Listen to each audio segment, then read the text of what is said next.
Hola, ¿qué tal? Mi nombre es Carlos Tolosa, estudiante de Ingeniería Eléctrica en la Universidad Bicentenaria de Aragua.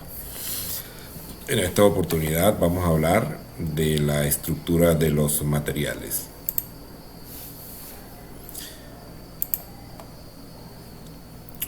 Como introducción podemos decir que la ciencia e ingeniería de los materiales tiene por objeto investigar la relación entre la estructura interna de los materiales y las propiedades que estos exhiben, así como la relación entre dicha estructura interna y el procesado del material.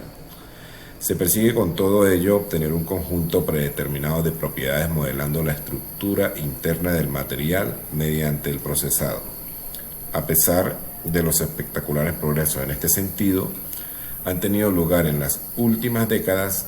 El permanente desafío tecnológico requiere de materiales cada vez más sofisticados y especializados que representan nuevos retos y oportunidades.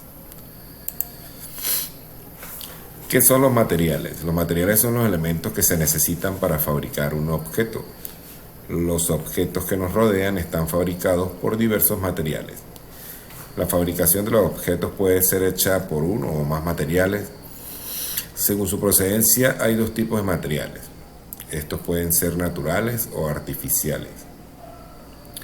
Los materiales naturales, como su palabra lo indica, son los que se encuentran en la naturaleza y se clasifican según su origen en animal, vegetal o mineral.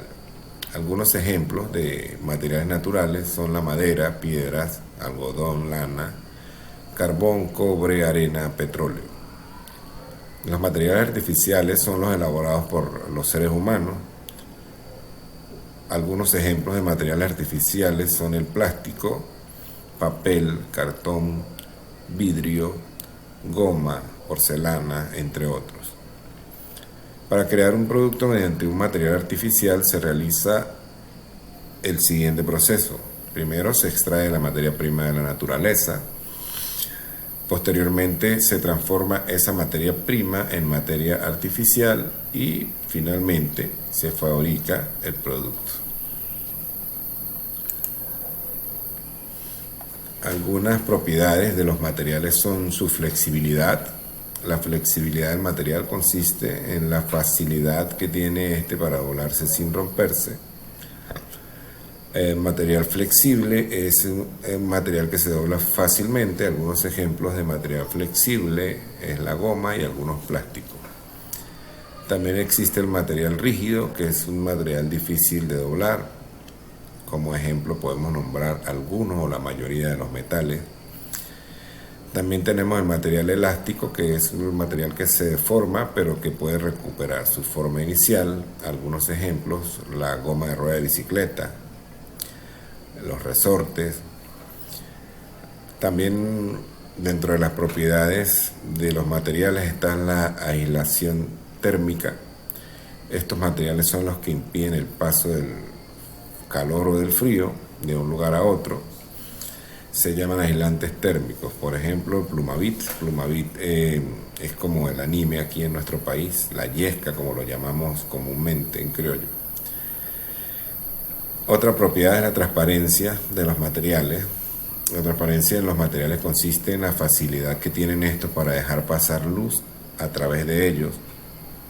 Existe también el material transparente. Es un material que puede ver a través de él. Algunos ejemplos de material transparente es el vidrio y algunos plásticos.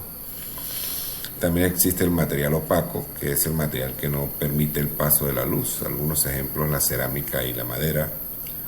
Y también existe el material translúcido, que es el material que permite el paso de la luz, pero no se puede distinguir con claridad qué hay a través de él. Algunos ejemplos pueden ser la tela, el vidrio y algunos plásticos.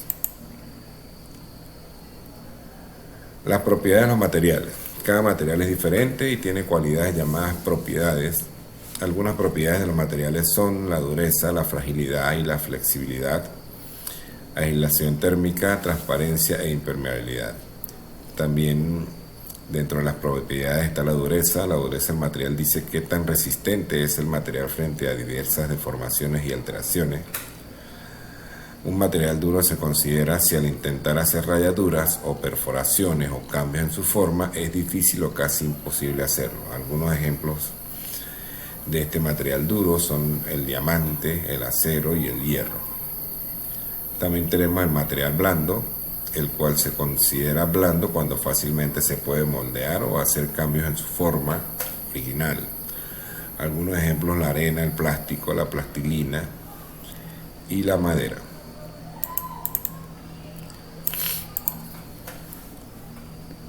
Ahora vamos a hablar de las estructuras cristalinas.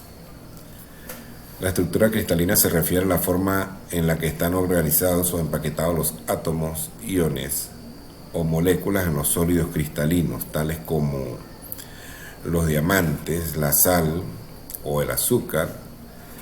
Los sólidos cristalinos están formados en redes tridimensionales de unidades idénticas denominadas celdas unitarias. Estas se asemejan a pequeños bloques de construcción idénticos como legos, que se unen entre sí para formar los cristales que podemos ver a simple vista. La estructura cristalina consiste en una descripción de la forma de esta celda unitaria y de la posición exacta que tiene cada átomo dentro de dicha celda. El origen de esta denominación para las estructuras cristalinas básicas proviene de 1850, cuando Augusto Bravais demostró que solo hay 14 celdas unitarias básicas tridimensionales posibles, que las podemos ver en esta imagen. Están las celdas cúbicas, la ortorrómbica, monoclínica, triclínica, trigonal, trigonal hexagonal y la tetragonal. Según las redes de Bravais, son 14 redes que se subdividen en 7 grupos o estructuras de acuerdo a la geometría de las celdas.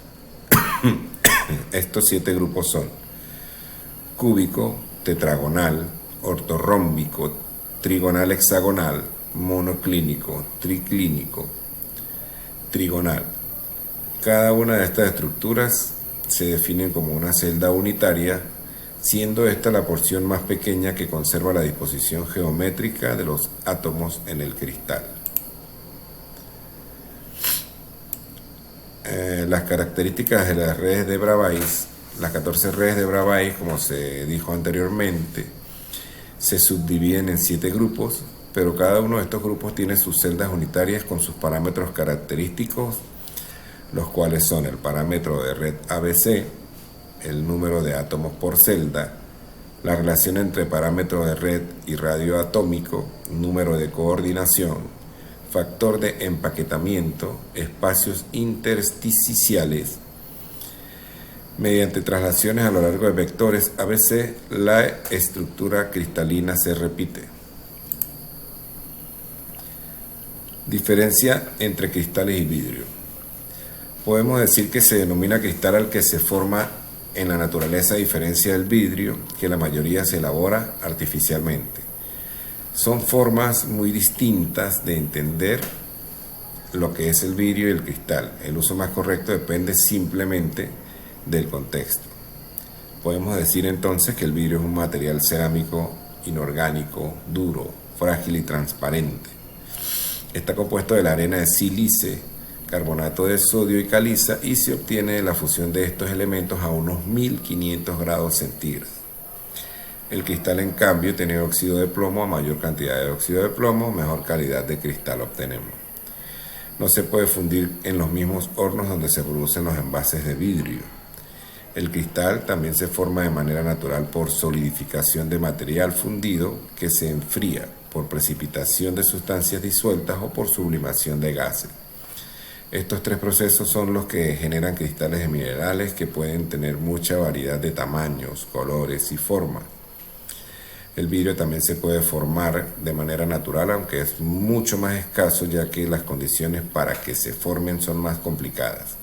Los vidrios naturales más conocidos son la obsidiana, que se crea en los volcanes, y las tectitas, que según los científicos que las estudian tienen su origen debido a los impactos de meteoritos en la Tierra.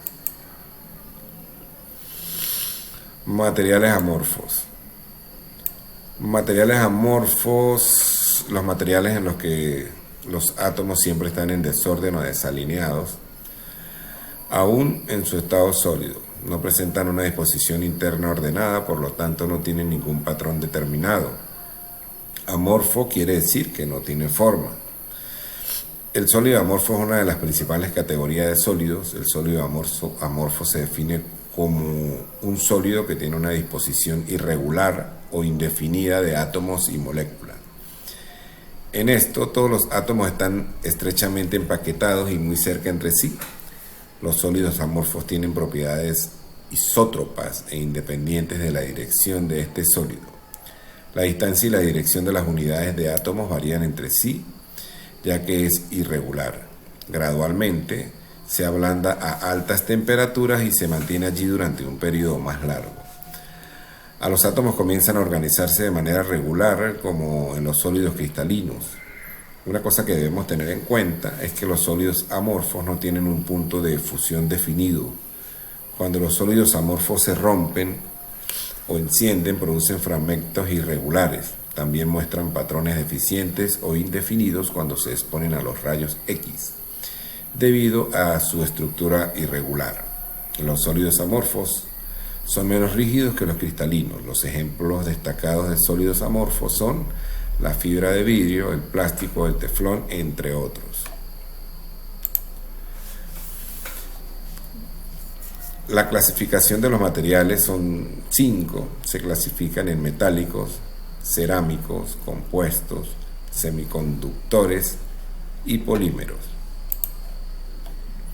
La imperfección de los materiales. Todos los materiales sólidos contienen gran cantidad de imperfecciones o desviaciones de la perfección cristalina. Los diferentes tipos de imperfecciones se clasifican basándose en su geometría y tamaño. Muchas de las propiedades de los materiales son muy sensibles al desvío de las imperfecciones cristalinas. Esta influencia no siempre es negativa, sino que algunas características específicas se consiguen deliberadamente introduciendo cantidades controladas de defectos particulares.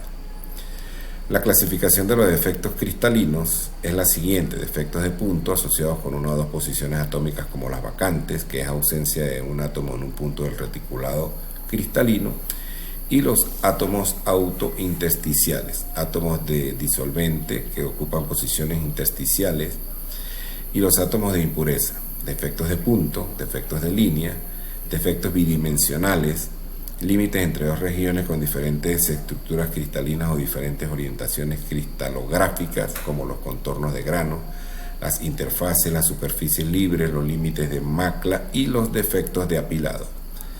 Defectos volumétricos, defectos tridimensionales como los poros, las grietas o las inclusiones. La mayoría de los defectos y de los elementos estructurales más importantes, los materiales, son de dimensiones microscópicas y su observación solo es posible con la ayuda de un microscopio. De acuerdo a lo anteriormente expuesto, podemos resumir que los materiales son sustancias de lo que cualquier cosa está hecha. Desde el comienzo de la civilización, los materiales junto con la energía han sido utilizados por el hombre para mejorar su nivel de vida. Podemos encontrar materiales en cualquier lugar de nuestro entorno, ya que cualquier cosa está hecho de ellos. Algunos de los materiales que más comúnmente nos encontramos son madera, hormigón, ladrillo, acero, plástico, vidrio, caucho, aluminio, cobre y papel. Pero hay muchas clases de materiales, solo hace falta mirar en nuestro entorno para darnos cuenta de ello. Los constantes trabajos de investigación y desarrollo en este campo dan origen frecuentemente a nuevos materiales. En conclusión, entonces, podemos decir que la distribución atómica en estructuras cristalinas puede definirse mediante una red de líneas llamadas retículo espacial, el cual puede describirse especificando las posiciones atómicas en una celdilla que se repite. Hay 7 sistemas cristalinos basados en la geometría de las longitudes axiales y ángulos interaxiales de una celdilla unidad. Estos 7 sistemas cristalinos tienen un total de 14 subretículos, que son la celdilla unidad, basados en la distribución interna de las disposiciones atómicas dentro de la celdilla unidad. En la imperfección de los materiales, las imperfecciones cristalinas están presentes en todos los materiales cristalinos reales. Las vacantes o disposiciones atómicas vacías en metales se pueden explicar en términos de la agitación térmica del átomo. y se consideran defectos reticulares de equilibrio.